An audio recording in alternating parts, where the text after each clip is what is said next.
Britain and America. George III.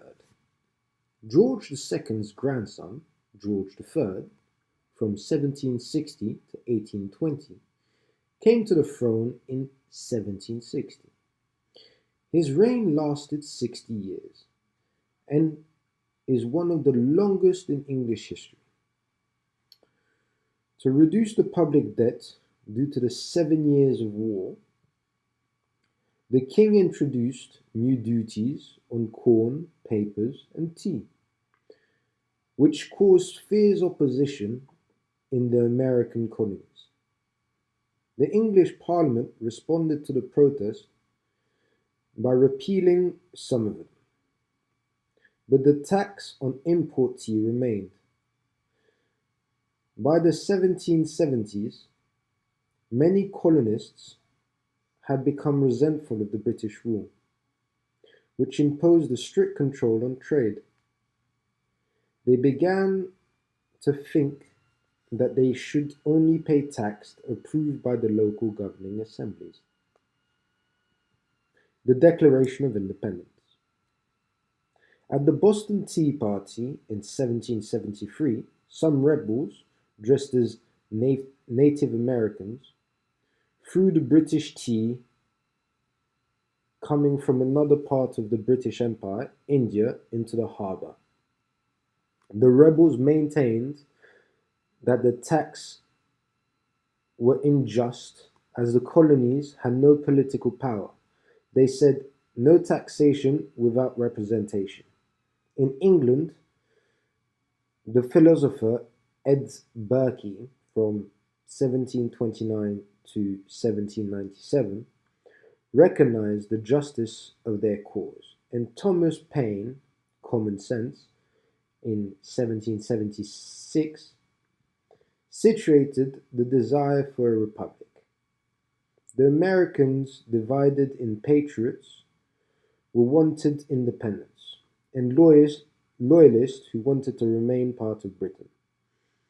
And the War of Independence began in 1775. The Americans set up an army under the government of George Washington in 1732 to 1799 to face the strong and better trained British army. On July 4, 1776, in Philadelphia, the Congress, made by representatives of 13 of the colonies, signed the Declaration of Independence, largely written by Tom Jefferson from 1743 to 1826, a lawyer from Virginia.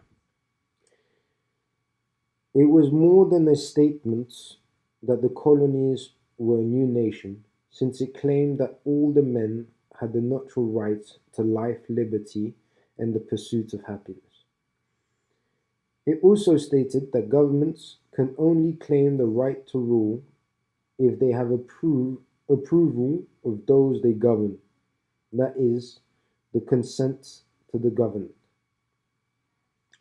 In 1781, at the Battle of Yorktown, the British army was defeated and Britain recognized the independence of its former colony. With the Treaty of Versailles in 1783, America became the symbol of a new start, with its virgin territory where people from all European countries could melt into a new race. The new Republic of the United States of America adopted a federal constitution in 1787, and George Washington became the first president in 1789. The colonists who remained loyal to Britain moved to Canada.